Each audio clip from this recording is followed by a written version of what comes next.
Yo nakama, seperti yang kalian tahu, pada One Piece episode 1104, kita sudah diperlihatkan identitas asli dari Stussy yang merupakan sebuah kloningan dari Miss Buckingham Stussy yang pertama kali dibuat oleh organisasi Mads yang berhasil. Dan sekarang, Stussy sudah berkhianat kepada CP0 dan berbalik menjadi sekutu Vegapunk dan kelompok topi jerami. Nah, di sini gue akan memberikan kelanjutan mengenai One Piece yang akan mendatang, yaitu One Piece episode 1105 berdasarkan dari manga One Piece-nya langsung. Tapi sebelum mulai, bisa dong kalian support channel ini supaya lebih berkembang dengan cara klik tombol like, subscribe, dan aktifin lonceng notifikasinya biar gue makin semangat lagi. Dan kalau sudah, gue ucapin terima kasih banyak kepada kalian semua. Serta tanpa berlama-lama lagi, mari kita mulai ke pembahasannya. Oke, di episode selanjutnya yaitu episode 1105 akan melanjutkan cerita dari episode sebelumnya yang diberi judul Pengkhianatan yang Sangat Indah Sang Mata-Mata Stussy. Di awal episode kita akan diperlihatkan Stussy yang sudah berhasil membuat Rob Lucci dan Kaku tertidur. Kemudian Stussy mengeluarkan sebuah denden musi dan menghubungi Vegapunk Saka. Dia pun mengatakan, "Di sini Stussy, aku sudah membuat mereka berdua tertidur." Kemudian setelah mendengarkan hal itu, Vegapunk Saka dan Pythagoras merasa sangat senang karena Stussy bersedia untuk membantu mereka. Sementara Usopp dan Nami sangat kaget ketika mendengarnya dan sangat kebingungan dengan apa yang terjadi. Bahkan Nico Robin saja tidak menyangka bahwa Vegapunk mempunyai mata-mata di dalam lembaga pemerintah dunia. Kemudian Saka menjelaskan bahwa sejak awal Stussy adalah rekan mereka yang sudah menyamar selama 20 tahun lamanya. Kembali lagi ke dekat Thousand Sunny, di sini Brook terlihat sangat kaget ketika melihat situasi tersebut. Bisa-bisanya sesama anggota para CP0 saling bertarung. Sedangkan Zoro sudah menyadari bahwa ada pengkhianat di antara CP0. Dan juga kita diperlihatkan ke arah Stussy, di mana di sini Stussy mengatakan kepada Saka bahwa dia kebingungan untuk menghentikan penyerangan Seraphim atas penghancuran laboratorium. Dia juga mengatakan bahwa dia juga tidak bisa berbuat apa-apa, bahkan tidak bisa untuk menghentikan para Seraphim. Namun di sini Brook merasa bahwa wajah dari para Seraphim sangat tidak asing baginya. Kemudian Zoro langsung bergerak karena jika para Seraphim tidak dihentikan, maka rekan-rekan kita akan mati terkena reruntuhan. Kita pun diperlihatkan Edison dan Lilith yang berencana untuk mengambil alih kuasa Seraphim sudah tiba. Edison mengatakan kepada Stussy bahwa bantuan darinya sudah cukup dan sekarang giliran kami menuju ke sana. Mereka keluar dari reruntuhan laboratorium, kemudian Lilith pun yang sudah tiba-tiba muncul langsung memanggil para Seraphim.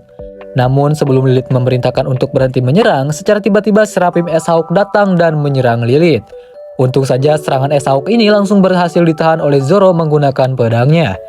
Nah, ternyata sejak awal Zoro memang memperhatikan Seraphim S-Hawk dan dia pun melihat wajah S-Hawk sangat tidak asing baginya. Dan pada akhirnya Edison pun berteriak, "Seraphim, berhentilah bertarung sekarang juga." Seketika para Seraphim langsung berhenti bertarung. Nah nakama, ketika para Seraphim sudah berhenti bergerak, Zoro terus memperhatikan Seraphim S-Hawk. Dia pun terus bertanya-tanya siapa sebenarnya orang ini. Bahkan Zoro meminta para kloningan dari Vegapunk untuk menjelaskan tentang Seraphim S-Hawk. Sementara di sisi lain, Stussy masih berbicara dengan Vegapunk Saka lewat denden musinya. Stussy mengatakan bahwa dia sudah membelenggu Kaku dan juga Lucci menggunakan batu laut.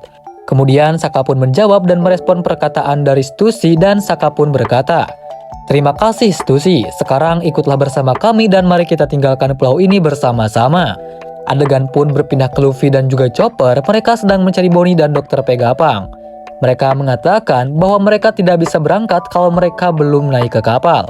Sementara di sini seorang narator mengumumkan bahwa telah terjadi sebuah insiden lain yaitu menghilangnya Stella yang merupakan tubuh asli dari Vegapunk. Kemudian berpindah ke sebuah pulau di dunia baru, lebih tepatnya di Pulau Sphinx yang dikenal sebagai kampung halaman dari Shirohige. Kita bisa melihat tubuh Marco yang penuh dengan perban sedang berbicara dengan warga di sana. Marco meminta maaf kepada warga karena telah meninggalkan mereka.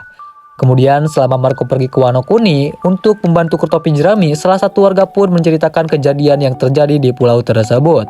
Di mana kala itu para angkatan laut datang dan menjarah pulau tersebut. Para angkatan laut pun mengatakan bahwa pulau tersebut tidak bergabung dengan pemerintah dunia, sehingga hukum tidak berlaku di pulau tersebut. Kemudian warga pun mengatakan bahwa para angkatan laut terus memaksa untuk menyerahkan harta peninggalan dari Shirohige. Dan kalau warga tidak menyerahkan harta itu, maka para warga akan dianggap sebagai pemberontak. Namun tepat pada saat itu ada seorang pria dan nenek-nenek kemudian datang dan menghajar para angkatan laut tersebut. Dia menyebutkan namanya adalah Edward Weevil yang mengaku sebagai anak dari Shirohige. Kemudian setelah mendengarkan cerita dari warga, sambil tersenyum Marco mengatakan, "Berarti pria itu adalah pahlawan ya, syukurlah kalian baik-baik saja." Namun tepat pada saat itu ada yang menyela pembicaraan dari Marco dan kemudian orang itu mengatakan, "Jangan senang dulu Marco, apa kau tahu siapa yang datang setelah kejadian itu?" Dan ternyata yang berbicara itu adalah Miss Buckingham Stussy yang identitasnya juga diperkenalkan. Nah, nama aslinya adalah Buckingham Stussy yang merupakan mantan bajak laut dari bajak laut Rocks di Sebek. Kemudian Buckingham Stussy mengatakan bahwa setelah kejadian itu yang datang adalah seorang Admiral Ryokugyu dan mereka pun telah membawa Weevil anak Shirohige pergi. Kemudian dia pun bertanya kepada Marco, "Apakah kamu tidak percaya bahwa Weevil adalah anak Shirohige? Tapi asal kamu tahu saja, aku kenal orang yang dapat membuktikannya, dan orang itu adalah Dr. Pegapang."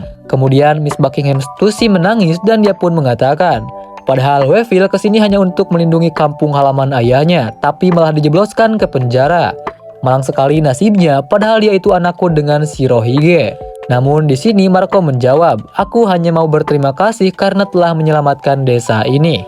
Kemudian adegan pun berpindah ke tengah laut di mana armada besar yang dipimpin dan dibawa oleh Kizaru sedang menuju perjalanan ke Pulau Egghead. Terlihat juga di sini Kizaru sedang berbicara dengan seseorang di dalam sebuah ruangan. Kizaru bertanya, "Apakah Anda pernah bertemu dengan Dr. Pegapang?" Kemudian orang tersebut menjawab, "Aku pernah bertemu dengannya sekali. Namun sangat disayangkan ternyata sekarang kita ke sana untuk menghabisinya dan membunuhnya." Dan ternyata Kizaru sedang berbicara dengan salah satu dari kelima Gorosei. Kemudian identitasnya diperlihatkan yaitu sebagai pemegang otoritas tertinggi di dunia yaitu Gorosei Senjay Garcia Saturn.